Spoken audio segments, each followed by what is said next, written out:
Welcome to Defending Digital. I'm Chad Warner. Today's topic, digital privacy and identity management, an interview with Katherine Noall of Sphere Identity.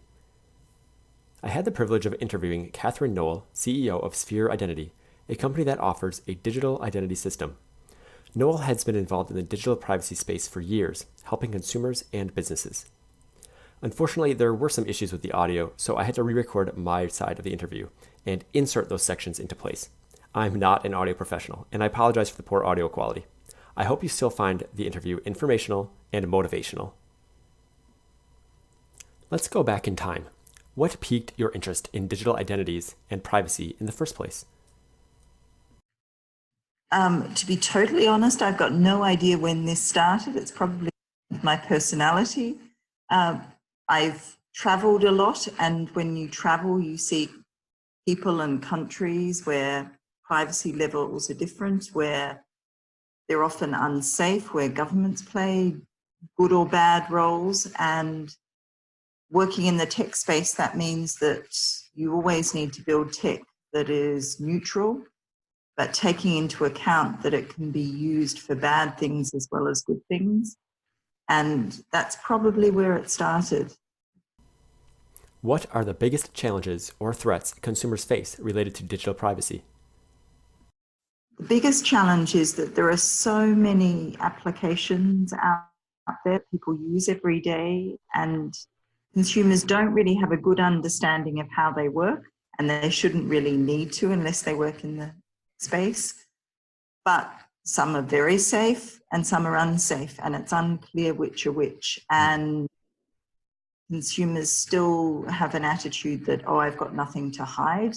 But I don't think we can assume that anymore, because even if we have nothing to hide, we want our data to be safe and not in the hands of bad actors. And the number of hacks that we're seeing, like the Instagram one that was announced 3 days ago, just show that even if it's only social media and if it's only pictures that you're sharing, which you're quite happy to share and therefore they're not private, the fact that your email address and password are compromised means they can be used for other things. So it's not so much about wanting to keep things secret, it's about being really safe digitally.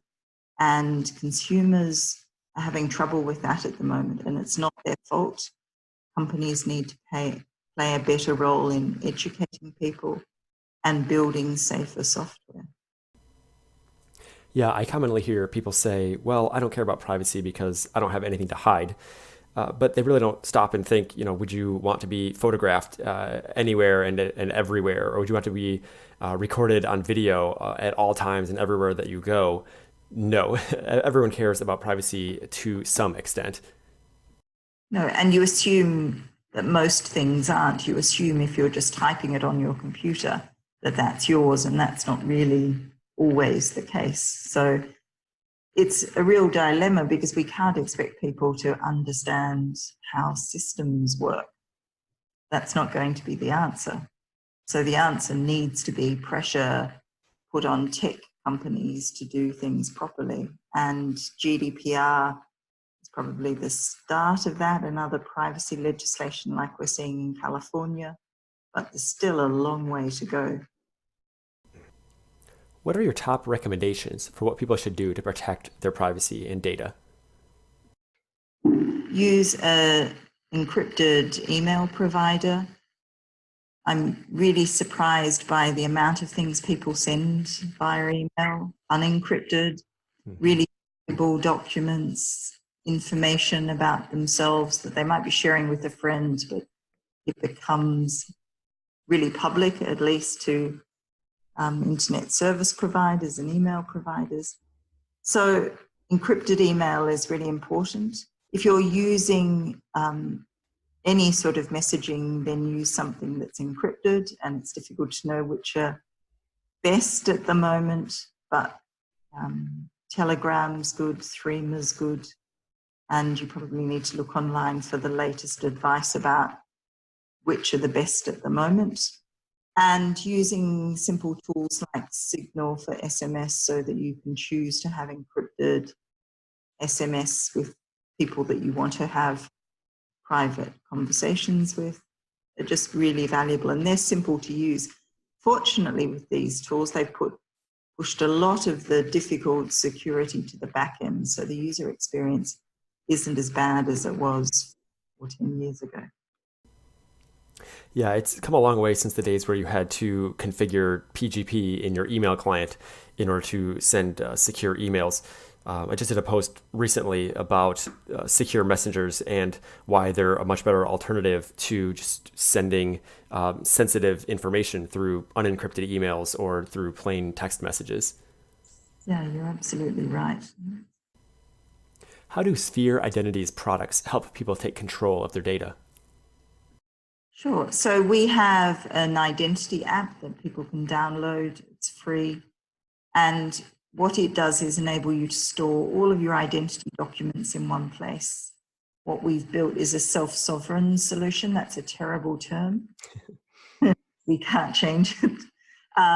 But what that means is that individuals control all of their data. So that means they get to choose who they share it with, when they share it. If they choose to share it and then change their mind, then they can revoke access. And we didn't just do this for driver's licenses and passwords like many identity solutions. We actually can hold over 41 different types of documents. So this might be things like your fishing license or your school certificate or other things that you might need one day. And together they help tell that you're a genuine person. But really, we've provided a safe place for people to store those.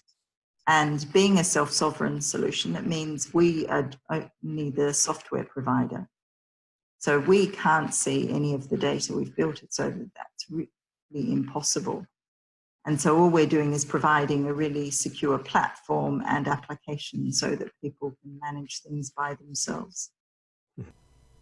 So once a person has the Secure Identity app installed, they've got their documents loaded into it. What are the use cases? How would a person use this? Where would they go to share their documents or have those documents read?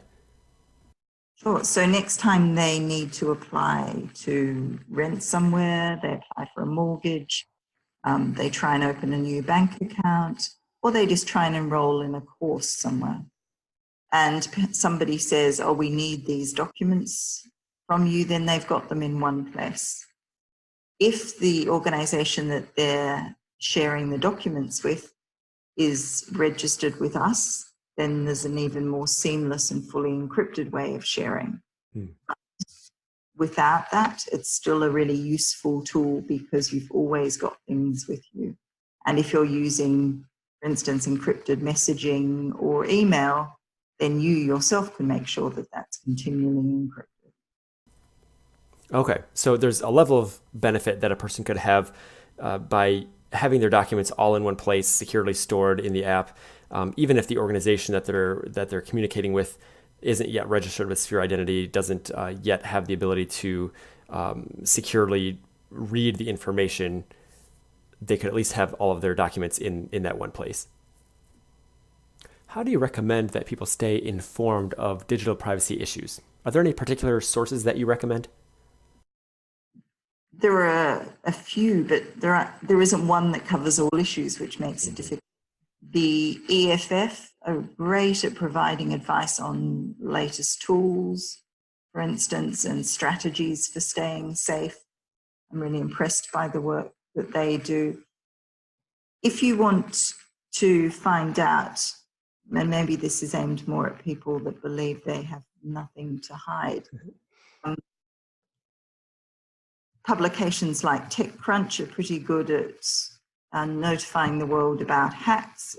It's always really interesting to go to sites like Pastebin if there's been a hack, and then seeing the data. That's often more confronting than reading 49 million email addresses and passwords have been compromised. If you actually see it, see the data, and I think that helps.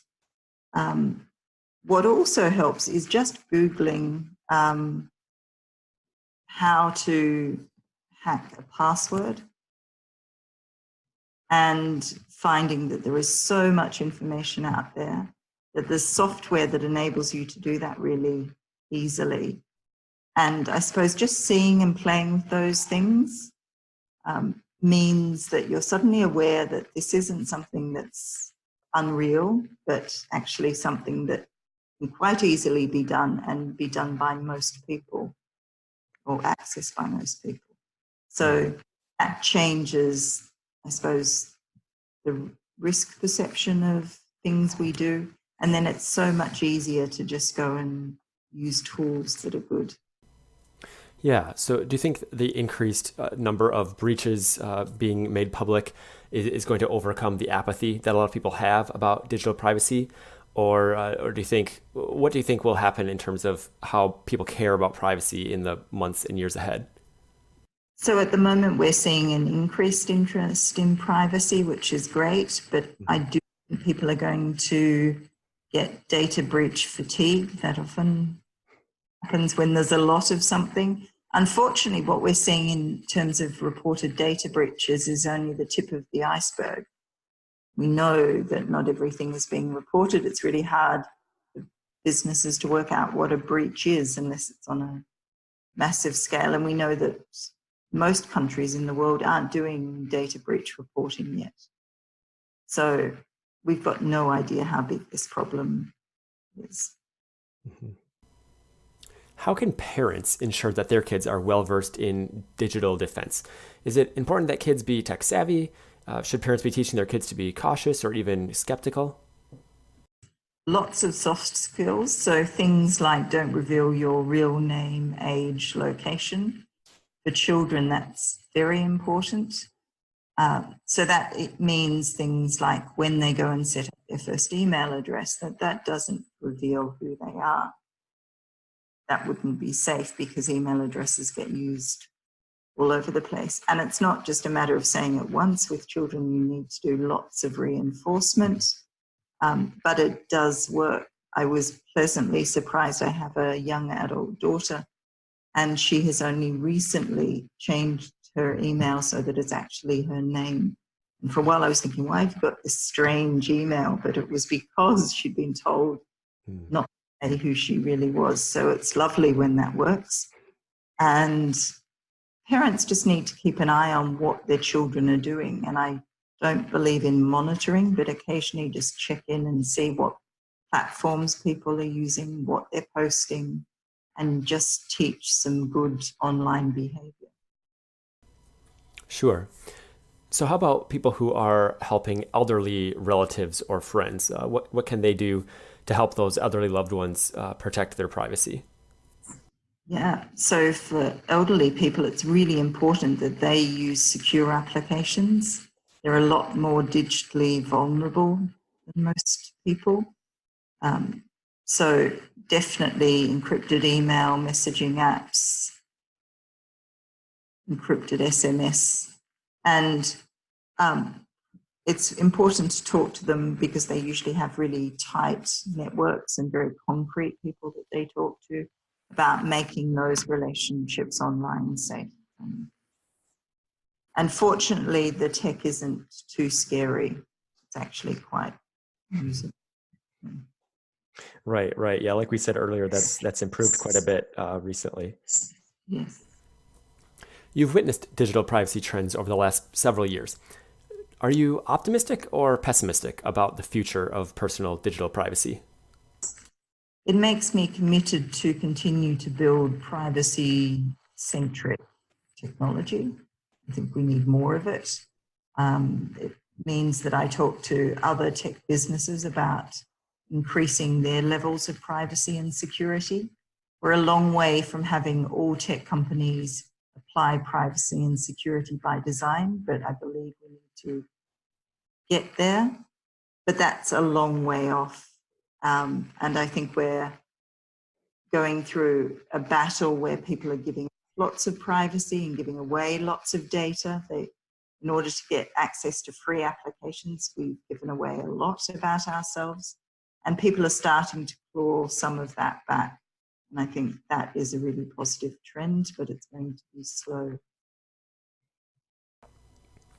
Continuing to look into the future, what role do you predict that artificial intelligence will play? Do you think it will be a net positive for digital privacy or a net negative? It really depends who's using it. So if you're using it to increase privacy, it can do that. It can do monitoring to make sure that the system hasn't failed. It can be used for all sorts of things. And machine learning in particular is really great at making smarter analysis and really good decisions about very clear topics. It's not good at complex things like us humans, but there is a real danger that in this hype about AI that we're seeing at the moment, that people are using it for everything, just like a few years ago, people were using blockchain for everything. In the 50s, people thought, because plastic had just been produced on scale, everything was going to be plastic. We tend to, through this phase where we believe a technology is going to solve all of our problems. Well, that's not true.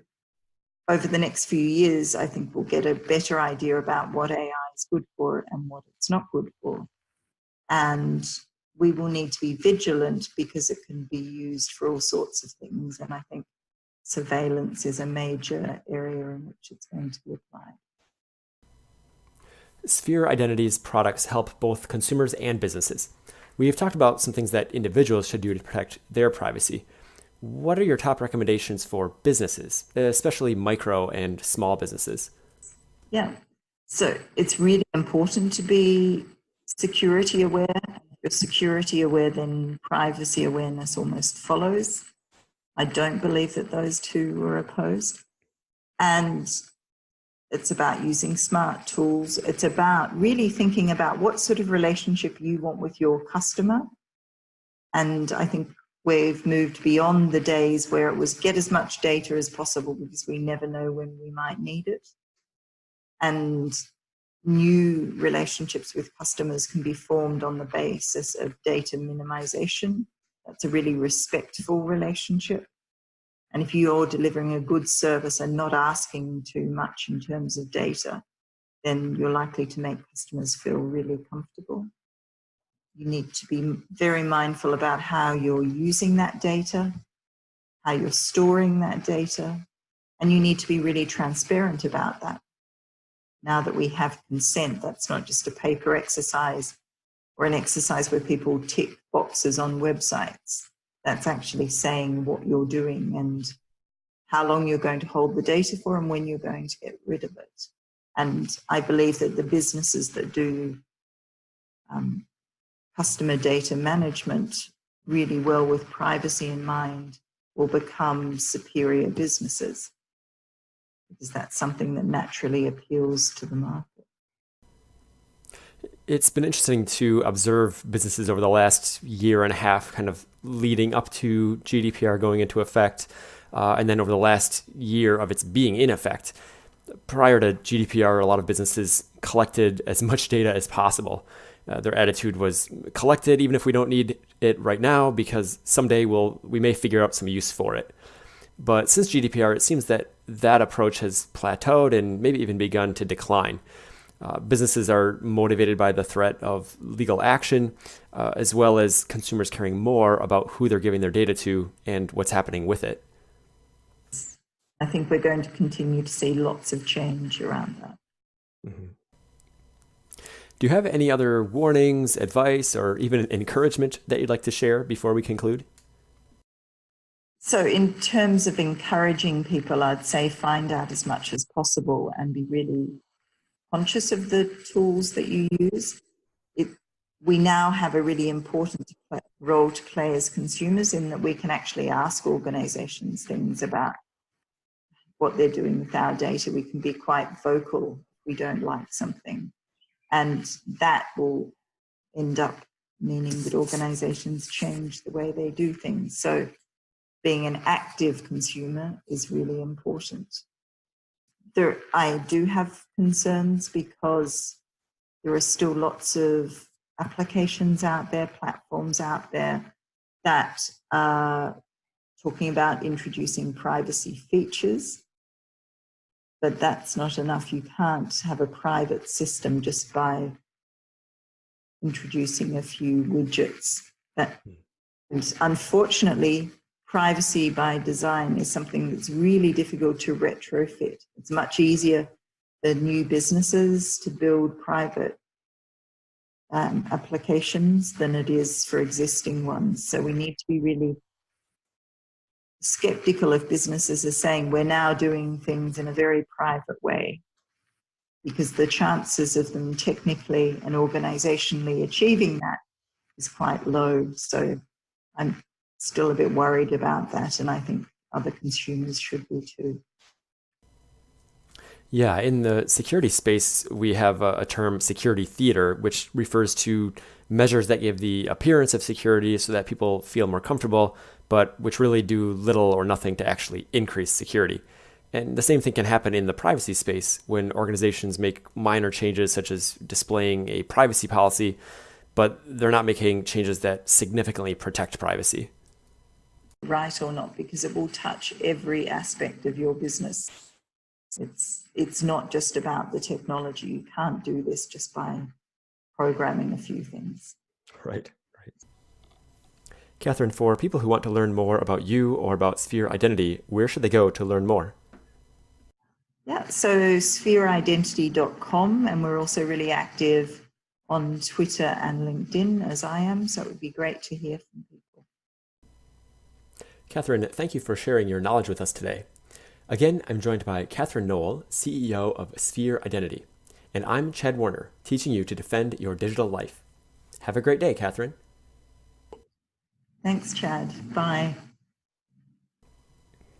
Well, thanks for persevering through the audio issues. Hope you still found that interview educational.